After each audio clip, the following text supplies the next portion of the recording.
ഒരു യുദ്ധമായിരുന്നു ജലോത്സവ ലോകം. ഇതുപോലൊരു യുദ്ധവീര്യം, ഇതുപോലെ ഒരു മത്സരവീര്യം കണ്ടിട്ടില്ല. അതിമനോഹരമായി സ്റ്റാർട്ടിങ് മുതലേ ഒരുങ്ങി പോരാടിയവര് അത് പായിപ്പാടും മേൽപ്പാടവും കാരിച്ചാലും, അങ്ങനെ കാരിച്ചാലും പായിപ്പാടും മേൽപ്പാടവും കടന്നു പോകുന്ന കാഴ്ച എത്ര സുന്ദരമായ ദൃശ്യം. അത് ഞങ്ങൾ നേരത്തെ സൂചിപ്പിച്ചതുപോലെ അസ്തമയ സൂര്യന്റെ പൊൻകിരണങ്ങളാണ് ഇവിടേക്ക് ഇങ്ങനെ ഒഴുകി എത്തിയപ്പോൾ മനോഹരമായ ഒരു മത്സരം, മനോഹരമായ ഒരു യുദ്ധം, അല്ലെങ്കിൽ മനോഹരമായ ഒരു വള്ളംകളി മത്സരം കണ്ടതിന്റെ ആ സംതൃപ്തി ജലോത്സവ ലോകത്തെ കായിക പ്രേമികൾക്ക് ദർശിക്കുവാൻ സാധിച്ചു.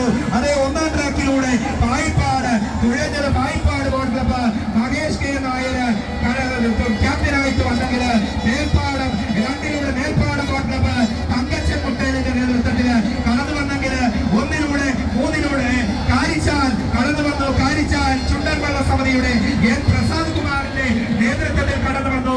ഇനിയും ജഡ്ജസാണ് ഔദ്യോഗികമായി വിധി കൽപ്പിക്കേണ്ടത്. അതാണ് ഇനിയും ജലോത്സവ ലോകം ഉറ്റുനോക്കുന്നത്. ഇങ്ങനെ ആവേശകരമായ 2024 പായിപ്പാട്ട് ജലോത്സവം അവസാനിക്കുമ്പോൾ ഇതിന്റെ ഒഫീഷ്യൽസായി പ്രവർത്തിച്ചവരെ ഒരിക്കൽ കൂടി അറിയിച്ചുകൊണ്ട് ഞങ്ങൾ കമന്ററി അവസാനിപ്പിക്കുകയാണ്. Starter AV Murali, MD Althaf, umpire Kummanam Ashraf, Tom Joseph Chemmakulam, judges KK Sharu, XMLA Shri advocate Sreekumar, Shri Haran Babu, commentary ബോക്സിൽ ഞാൻ ചമ്പക്കുളം ജോലിയെതിരേറ്റ് D Saji Harippad, master S Gopalakrishnan Vellamulangara, അതേ സ്റ്റിൽ സ്റ്റാർട്ടിംഗ് സംവിധാനം മയൂര, അനിൽ, കോപ്പി, അതുപോലെ തന്നെ ഗ്രൂപ്പ് NTVR തത്സമയം ഇവിടെ ലൈവ് നൽകി. എല്ലാവർക്കും ഞങ്ങളുടെ നന്ദി.